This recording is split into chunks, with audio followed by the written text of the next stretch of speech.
Saúdos, como están? Xa só faltan 4 días para que se celebre o xuízo do caso Adrián Varela e os 7 concelleiros procesados insisten en que están moi tranquilos e convencidos de que van saír absoltos. Así o aseguraron esta mañá dous dos edís que terán que sentarse no banco dos acusados, Francisco Nolla e María Pardo. A voceira do Goberno recoñece que a vida política no Concello de Santiago se viu complicada enormemente, pero asegura que iso non está impedindo a boa xestión do Goberno. De feito, María Pardo asegura sentirse moi orgullosa do labor do Executivo, malia estas dificultades. A concelleira di que está desexando que se celebre o xuízo do caso Adrián Varela porque está convencida de que vai saír reforzada del. Na mesma liña pronunciouse o concelleiro de Participación Cidadá que agradeceu o apoio do presidente da Xunta e do alcalde de Santiago. Francisco Nolla asegura tamén que está recibindo mostras de ánimo de moitos cidadáns. Trabajando mucho, sin ningún problema, deseando que llegue. Siempre he dicho que la justicia tiene que ser ágil y rápida. En este caso, pues lo ha sido afortunadamente y se celebra en este mes electoral que tenemos y encantada de que se celebre cuanto antes porque sé que voy a salir reforzada, sé que se va a demostrar que el acuerdo tomado es legal, no que es que no hayamos prevaricado, sino directamente que el acuerdo es legal y con la cabeza bien alta del trabajo que estamos realizando y que la gente ha empezado a ver y que la gente nos felicita por la calle. Agradecer tanto o presidente da Xunta e tamén o alcalde polo apoio público que nos mostraron, pero máis que a eles tamén a todos os cidadáns, porque moitísima xente que de verdade está un pouco enterado deste tema e que fora de colores políticos, o sea, xente que de verdade o mira con objetividade, pois a verdade é que nos dan as súas palabras de ánimo, pero moitísima xente, non só a mí, sino tamén os meus compañeiros. E, todos nos din que non se explican o tema, pero, eso tampouco podemos explicalo nós. María Pardo falaba tamén hoxe de outros asuntos relacionados ca xustiza e que a plataforma de galeras que supón a construción dunha rotonda no barrio vende a anunciar que levará a Fiscalía de Medio Ambiente outras 4 actuacións do goberno local. Trátase en concreto da intervención da finca do Espiño, a cafetería e o estanque da Alameda e a polémica terraza de Portafaxeira. A concelleira de Desenvolvemento Urbano Sostible asegura que adoptará medidas legais contra a plataforma que cualifica de política. Despois de que a Fiscalía de Medio Ambiente admitira a trámite a súa denuncia sobre a rotonda, a plataforma veciñal de Galeras vai máis alá e denunciou outras actuacións municipais que creen e están afectando a espazos protexidos e catalogados de Santiago. María Pardo asegura que se trata de denuncias falsas e xa que logo estudará co seu abogado as medidas legais a emprender. Yo voy a hablar con un abogado porque creo que las denuncias falsas es un delito, ¿no? Y como tengo pruebas que son denuncias falsas, pues voy a poner una denuncia yo a mi vez. Pero, si me permitís, voy a hablar con un abogado y a informarme, etcétera, etcétera. Pero a raíz de la información de este domingo, pues lógicamente, para tomar medidas. A concelleira de Desenvolvemento Urbano Sostible asegura que detrás destas denuncias está unha plataforma política e non veciñal, liderada pola que foi concelleira do BNG en Carnotero. E máis, segundo María Pardo, a plataforma está a ter problemas con moitos residentes de Galeras que non se suman ás súas reclamacións. En canto ás obras da rotonda, a edil confía en que comecen a próxima semana, unha vez se aprobe a licenza da parte privada da actuación e da nova entrada ao parking.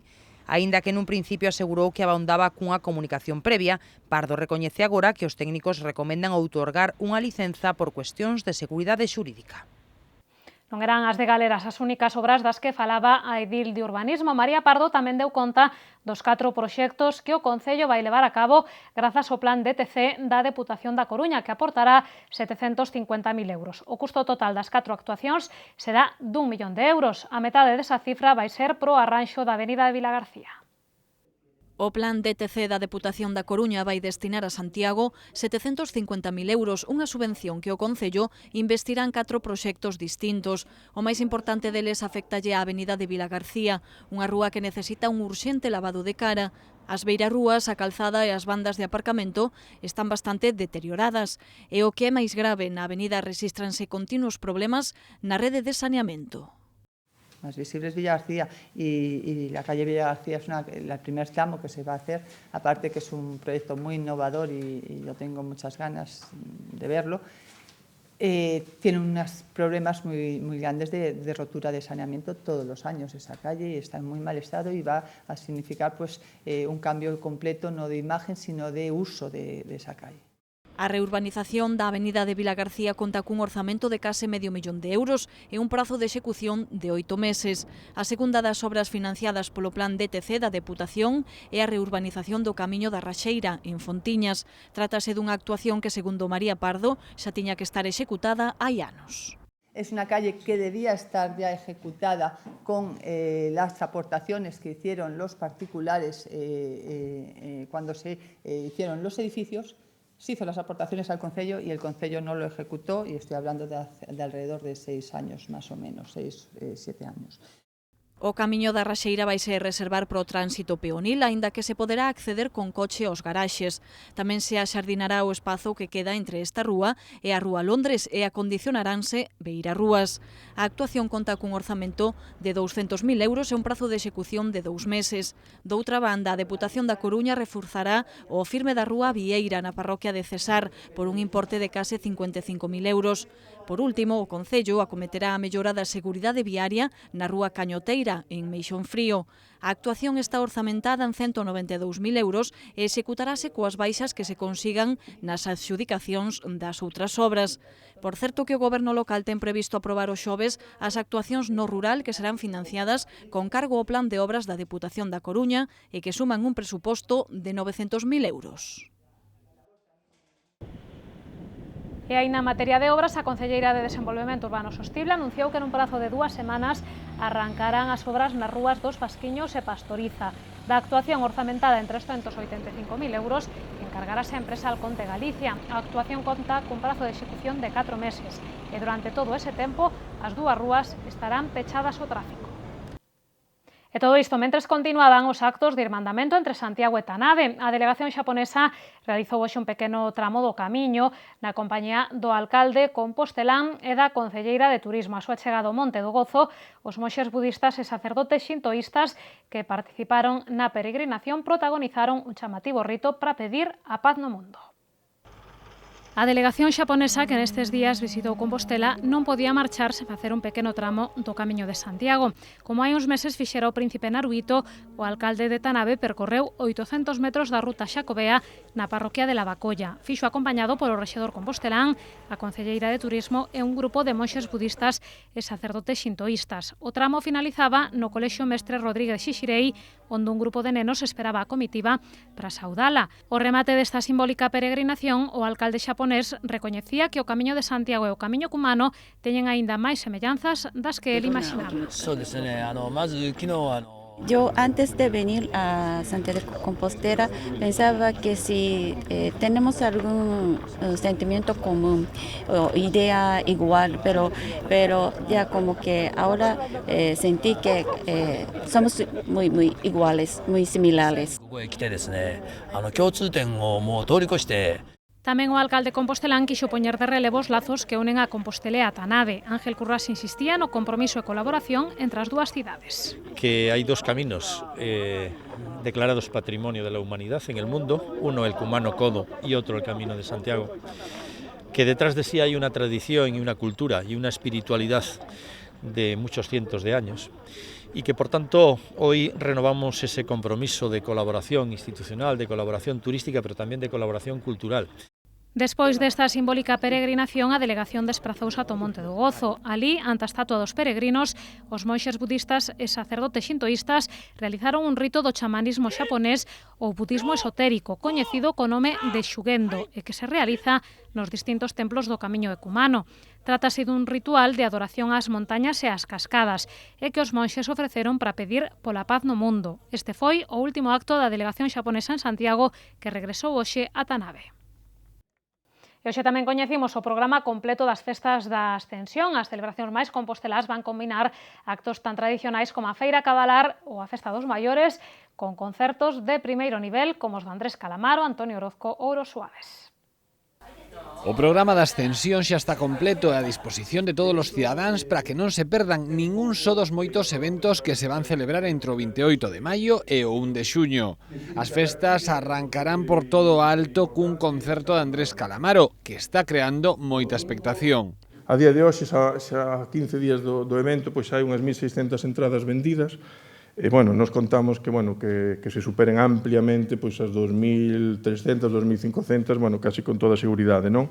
Entón, creo que é un concerto, a verdade, que moi interesante, que chamou moito a atención, e que esperemos pois que saia estupendamente ben, non? O de Andrés Calamaro é o único concerto de pago nunhas festas que tamén traerán a Santiago a Los Suaves o xoves 29, os Resentidos o venres 30 e a Antonio Orozco o sábado 31. Na Ascensión non faltarán citas tradicionais como a Feira Cabalar ou a Festa dos Maiores, para que xa se poden recoller os tíckets no teatro principal.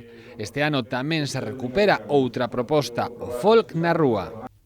Os 4 grupos de folk de Santiago pois actuarán para amenizar a xente que este pola rúa, non? E poderá observar estes bailes, que eu creo que é algo que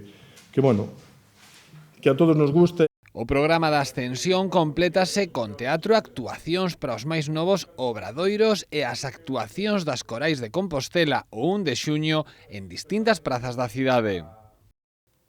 Imos facer aínda unha parada na Alameda, onde estes días se celebra a Feira do Libro Antigo e da Ocasión. Ata o día 25 teñen a oportunidade de facerse con volumes moi especiais e, ademais, a moi bons prezos. A Alameda convertiuse un ano máis nun centro de atracción para os coleccionistas de libros nunha nova edición da Feira do Libro Antigo e de Ocasión. Obras clásicas, libros infantís, cómics, revistas da época e ata editoriais desaparecidas. Son algunhas das ofertas desta feira que se prolongará ata o día 25, en a que participan libreiros chegados de moitos puntos de España. Fernando é un deles, ven de Barcelona e recoñece que hai que buscar alternativas para vender máis. Las librerías se venden muy poco y hay que buscar otra opción para poder que entre algo de dinero, ¿verdad? Y aquí, como está el paso de la gente, hay más posibilidades de vender. Carolina, outra libreira, vende Alacante e explica por qué ven ata a Feira do Libro Antigo de Santiago. Es la única así que nos falta y el verano ahí es muy duro y preferimos venir hasta aquí, que estamos más tranquilos, no hace tanto calor y la gente la verdad que es muy agradable. Gracias. O Diario de Ana Frank, Mortadelo e Filemón ou Así fala Zaratustra son algúns dos clásicos máis vendidos. Os lectores explícannos por qué visitan esta feira. A mí personalmente ya me gustan más los libros viejos y de segunda mano que los libros nuevos, porque tienen pues ya de cierto color de hoja más especial, un tiempo sobre ellos y aparte pues son más baratos. Fotografía o demás libros de comunicación audiovisual, cine y demás que son más difíciles de acceder a lo mejor en librerías, que son obras más comerciales, y hay aquí muchos libros que non se encuentran. Este é o 23º ano da Feira do Libro Antigo e de Ocasión. Ademais de reliquias históricas, pódense atopar volumes a moi bo prezo. Botamos xa un ollo á nosa axenda cultural.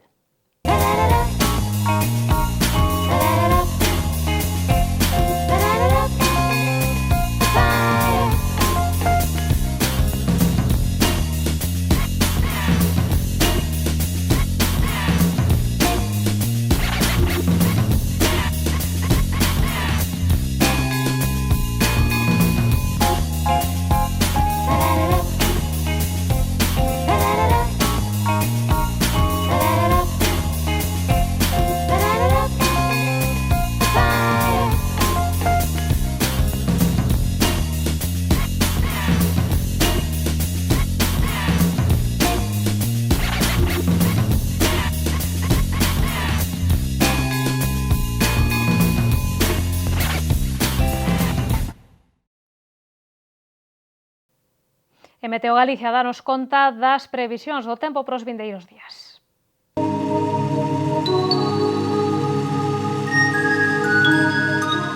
Pedras de Santiago ofrécelle a información do tempo.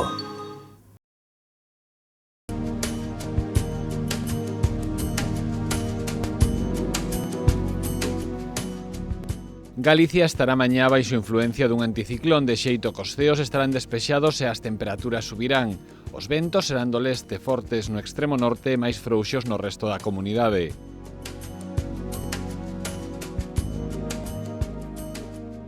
No venres os ceos estarán despexados e os ventos soprarán do leste, fortes no litoral norte e frouxos no resto. As temperaturas non terán cambios significativos. Para o sábado agárdanse ceos despexados e ventos do leste, moderados no litoral norte e frouxos no resto. As temperaturas baixarán tanto as mínimas como as máximas.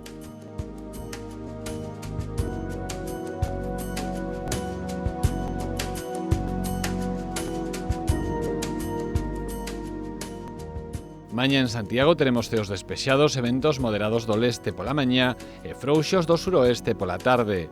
As temperaturas subirán. A máxima chegará ata os 27 graus e a mínima quedará en 13.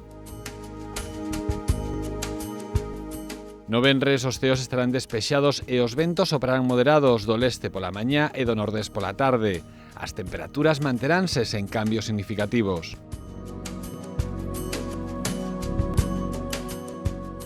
Para o sábado agárdanse ceos despexados e ventos moderados do leste pola mañá e frouxos do nordés pola tarde. As temperaturas baixarán quedando unha máxima de 24 graus e unha mínima de 11.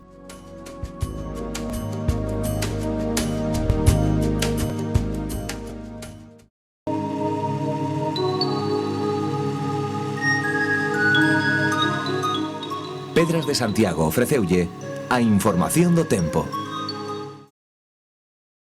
Pois isto foi todo no noso tempo de novas, non se movan, regresamos de contado co preguntoiro.